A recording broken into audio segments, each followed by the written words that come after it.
ತಾಲೂಕಿನಲ್ಲಿ ಈ ಬಾರಿ ನಡೆಯಲಿರುವ ಬಸವ ಜಯಂತಿ ಆಚರಣೆ ಕುರಿತು ಇಂದು ಅಖಿಲ ಭಾರತ ವೀರಶೈವ ಲಿಂಗಾಯತ ಮಹಾಸಭಾದ ತಾಲೂಕು ಘಟಕದ ವತಿಯಿಂದ ಸೋಮೇಶ್ವರ ಹಾಸ್ಟೆಲ್ನ ಕಚೇರಿಯಲ್ಲಿ ಪೂರ್ವಭಾವಿ ಸಭೆ ನಡೆಯಿತು. ಕಳೆದ ಬಾರಿಗಿಂತ ಬಹಳ ಅದ್ದೂರಿಯಾಗಿ ಹಾಗೂ ಬಹಳ ಅರ್ಥಪೂರ್ಣವಾಗಿ ಬಸವ ಜಯಂತಿ ಕಾರ್ಯಕ್ರಮ ನಡೆಸಲು ತೀರ್ಮಾನಿಸಲಾಯಿತು. ಸಭೆಯ ಅಧ್ಯಕ್ಷತೆಯನ್ನು ಅಖಿಲ ಭಾರತ ವೀರಶೈವ ಲಿಂಗಾಯತ ಮಹಾಸಭಾ ತಾಲೂಕು ಅಧ್ಯಕ್ಷರಾದ ರವಿ ಕಮರಹಳ್ಳಿ ವಹಿಸಿದ್ದರು. ವೇದಿಕೆಯಲ್ಲಿ ಗುಂಡ್ಲುಪೇಟೆ ಶಾಸಕರಾದ ಎಚ್ಎಂ ಗಣೇಶ್ ಪ್ರಸಾದ್ ರವರು, ಮಾಜಿ ಕಾಡಾಧ್ಯಕ್ಷರಾದ ಹಂಗಳ ನಂಜಪ್ಪನವರು, ಕಬ್ಬಳಹಳ್ಳಿ ಮಹೇಶ್, ಮಾಡ್ರಹಳ್ಳಿ ನಾಗೇಂದ್ರ, ಶಿವಮೂರ್ತಿ, ಕುಂದಗೆರೆ ಸಂಪತ್ ಸೇರಿದಂತೆ ಸಮಾಜದ ಹಿರಿಯರು, ಗಣ್ಯರು ಹಾಗೂ ಮತ್ತಿತರರು ಭಾಗವಹಿಸಿದ್ದರು.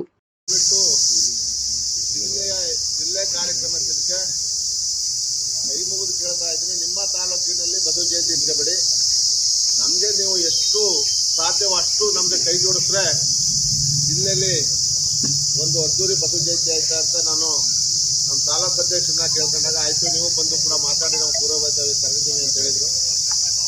ಹಾಗಾಗಿ ನಾನು ಬಂದು ಇವತ್ತು ಈಗ ಆಲ್ರೆಡಿ ನಿನ್ನೆ 8 ಗಂಟೆಗೆ ನಮಗೆ ಒಂದು ಬೆಂಗಳೂರಿಂದ ಒಂದು ಮಾಹಿತಿ ಬಂತು. 24ನೇ ತಾರೀಕು ಸಚಿವ ಸಂಪುಟ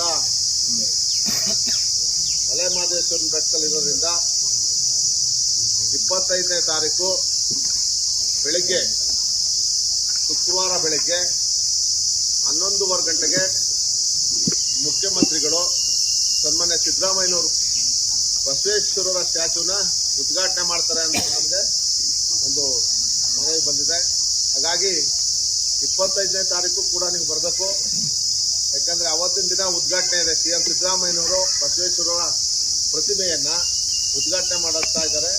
ಮತ್ತು 30ನೇ ತಾರೀಕು ಜಿಲ್ಲಾಡಳಿತ ಭವನದಿಂದಲೇ ಅಲ್ಲಿಂದನೇ ನಾವು ಪೂಜೆ ಮಾಡಿ ಅಲ್ಲಿಂದನೇ ಅದ್ದೂರಿಯಾಗಿ ಬಸವ ಜಯಂತಿ ಕಾರ್ಯಕ್ರಮವನ್ನು ಶುರು ಮಾಡ್ತಾ ಇದ್ದೀವಿ.